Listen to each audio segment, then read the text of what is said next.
오늘 우리에게 주시는 하나님의 말씀은 요한복음 12장 12절부터 16절까지입니다. 신약 167면에 있습니다. 요한복음 12장 12절부터 16절까지 교독하겠습니다. 그 이튿날에는 명절에 온 큰 무리가 예수께서 예루살렘으로 오신다는 것을 듣고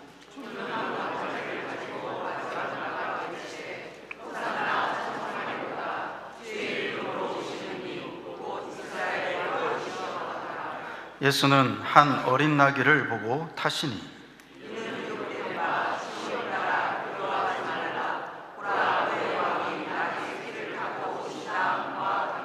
함께 있습니다.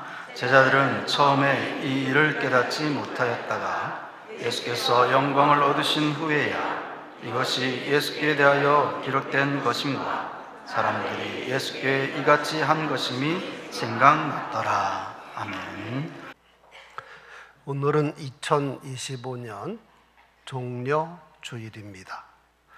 종려주일이라 이름한 것은 오늘 본문에 있듯이 예수께서 공생의 마지막 일요일 예루살렘에 입성하셨는데 성경에 있는 대로 나귀 새끼를 타고 입성하셨습니다.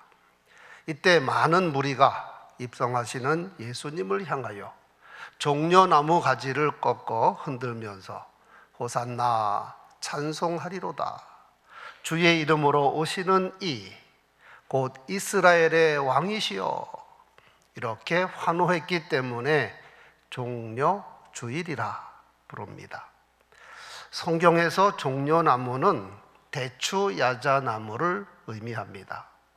이 나무는 곧고 수려하게 뻗은 아름다운 외형 때문에 영광과 아름다움, 기쁨과 승리를 상징하여 개선하는 영웅들을 환영하는 데 사용했고, 무엇보다 이스라엘 절개 가운데 초막절과 수전절에 널리 사용이 되었습니다. 현재 이스라엘 동전에도 종려나무가 새겨져 있습니다. 또한 이 환영식에서 무리들이 나사렛 예수를 이스라엘 왕으로 고백했다는 것을 주목하시기 바랍니다. 이는 유대교 종교 지도자들뿐만 아니라 로마 당국에도 대단히 우려를 안겨주는 구호였습니다. 이스라엘 왕.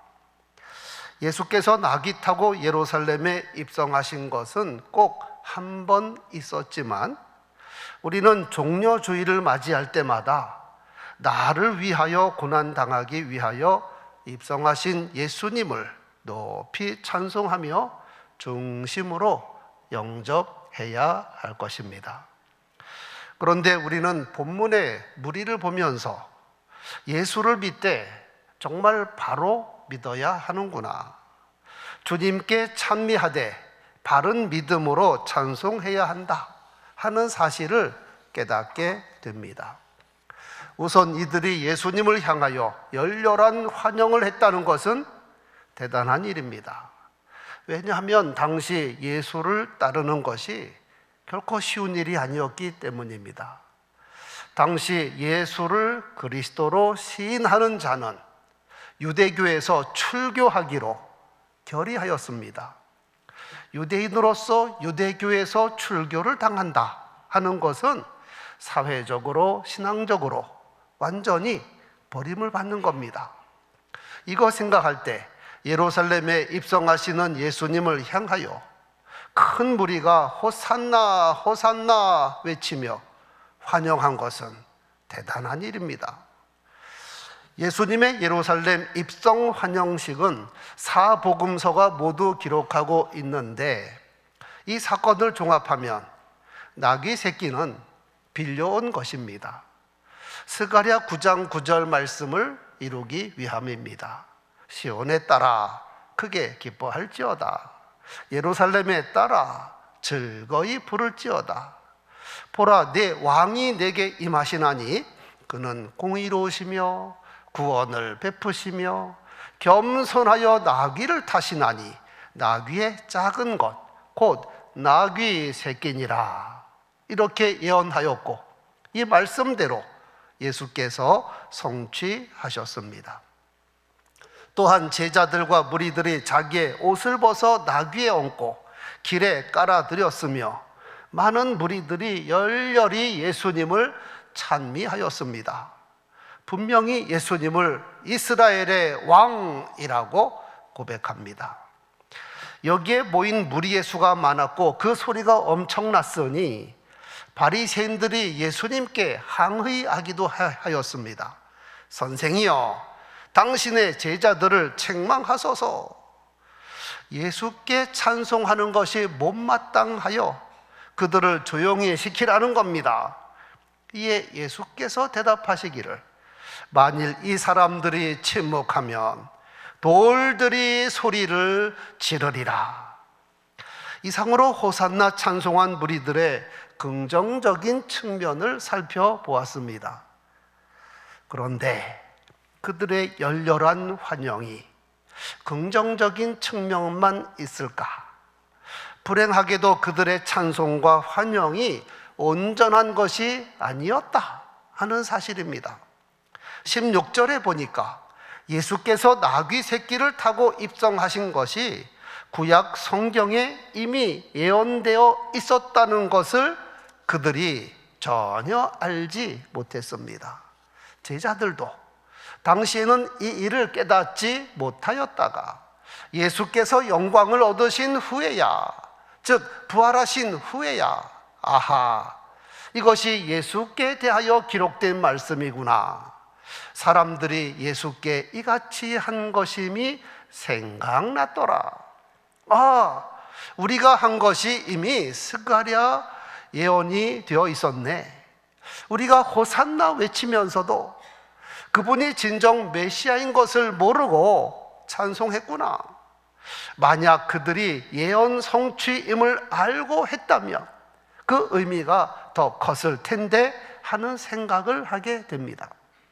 그런데 진짜 문제는 예수의 제자들과 무리들이 목청을 돋우어 호산나 호산나 외쳤지만 자기들의 다른 목적이 있어서 찬송했다는 사실입니다. 자기들의 다른 목적이 무엇일까요? 나사렛 예수는 정치 경제적인 메시아다. 와우, 능력 많으신 예수께서 예루살렘에 입성하시니 이제 우리나라는 로마로부터 해방되었구나. 예수께서 예루살렘에 입성하시면 왕좌를 차지하고 과거 우리 민족이 누렸던 다윗 왕국의 영화를 회복할 것이다. 이제 이스라엘이 세계를 지배할 때가 왔구나. 이제 경제적인 어려움도 끝이 났구나. 이스라엘 왕국이여 영원할지어다. 이스라엘의 왕으로 오시는 예수님께 호산나 호산나 외친 겁니다. 여러분, 그림은 대단히 멋진 그림인데 그러나 그것은 하나님 말씀에 근거한 그림이 아닙니다. 자기들의 생각대로, 자기들이 원하는 대로 그린 그림에 불과합니다. 여기에 더하여 제자들은 드디어 우리가 한 자리 차지하는구나, 예수 따라다닌 보람이 있네, 이런 생각으로 신이 나 있었습니다. 그러나 여러분, 예루살렘에 입성하신 예수님 어떻게 되셨나요? 맥없이 로마 병정들에게 체포가 되고 이리 끌려다니고 저리 끌려다니며 신문을 당하고 재판을 받고 십자가에 못 박히신 겁니다. 완전 자기 그림하고 다릅니다. 이건 메시아가 아니잖아. 메시아가 그럴 리가 있나? 우리가 사람 잘못 봤네, 한마디로 배신당했다. 한국 속담에 닭 쫓던 계란말이 있습니다만 이건 뭐 봉황 쫓던 계라 할까요? 실제 벌어지는 상황이 자기들이 그린 그림과 전혀 다르니 그들이 어떻게 했나요? 자기들의 잘못된 꿈, 잘못된 생각을 버린 것이 아니라 예수를 버렸습니다. 한순간 유대 공의회의 선동에 넘어가 예수를 십자가에 처형하라는 무리로 돌변하였습니다. 무리가 일제히 소리질러 이르되 이 사람을 없이 하고 바라바를 우리에게 놓아주소서. 빌라도가 세 번째 말합니다. 이 사람이 무슨 악한 일을 하였느냐? 나는 그에게서 죽일 죄를 찾지 못하였나니 때려서 놓으라 하니 그들이 큰 소리로 재촉하여 그를 십자가에 못 박으소서, 십자가에 못 박으소서. 여러분, 불과 닷새 만에 사람이 변해도 이렇게 변할 수 있을까요?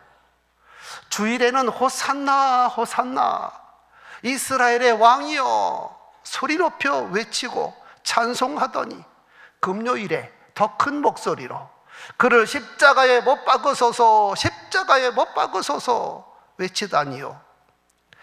여기에 대한 답은 그들이 너무 쉽게 변했다 또는 배신했다 하기보다는 호산나 찬송할 때부터 자기 생각에 사로잡혀서 한 것일 뿐이라 하는 말입니다. 즉 예수님을 바로 알고 믿어서 찬송한 것이 아니라 자기 소원을 이루어 달라고 외친 것뿐입니다. 그러므로 첫 번 종려 주일은 호산나 외쳤지만 실상은 실패한 겁니다.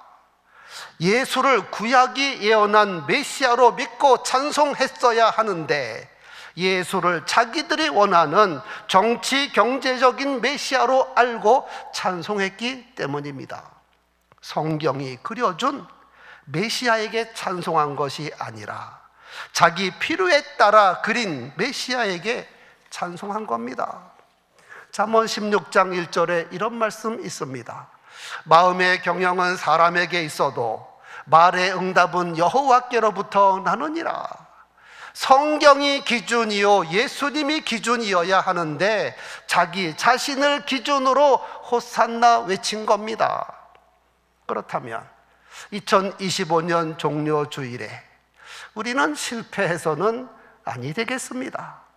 예수님을 소리 높여 찬송하되 말씀이 그려준 예수님을 찬송해야지 자기가 필요해서 자기 생각대로 그린 그림에 찬송한다면 역시 실패하는 겁니다. 그리고 이 중요한 원리는 종려 주일에만 해당되는 것이 아니라 우리의 신앙과 삶 전반에 해당되는 겁니다. 만약 의미도 모르고 성찬에 참여한다면 이것이 무슨 유익이 되겠습니까? 의미도 또는 아무 생각 없이 예배만 참석한다면 하나님이 기뻐하시겠습니까? 오로지 자기 유익을 위하여 종교 행위를 반복한다면 하나님이 들어주시겠습니까? 헌금은 하지만 별 생각 없이 이거 드리면 복 받겠지 하면서 한다면 하나님이 받으실까요? 이 모든 것이 실패한 종교 행위가 되는 겁니다. 성도 여러분, 예수 그리스도는 내 죄 때문에 고난을 당하시고 십자가를 지셨습니다. 그런데 예수님은 사망 권세를 깨뜨리고 부활 승리하셔서 부활의 첫 열매가 되셨습니다. 예수님은 하늘과 땅의 모든 권세를 갖고 계신 만왕의 왕이시며 우리의 영원한 친구여 세상 끝날까지 함께 하시는 선한 목자이십니다. 그래서 우리가 예수님을 찬미해야 합니다. 우리가 정말 예수님을 이렇게 믿는다면 어찌 찬양하지 않겠습니까? 찬양하되 적당히 마지못해 하겠습니까? 우리가 정말 예수를 이렇게 믿는다면 어찌 예수님과 멀찍이 거리를 두겠습니까? 어찌 예수를 위하여 헌신하지 않겠습니까? 우리 모두 온전한 믿음의 사람 되기를 원합니다. 성경이 계시하고 예수께서 행하신 그 모습 그대로 예수를 믿는 우리 모두가 되기를 소원합니다.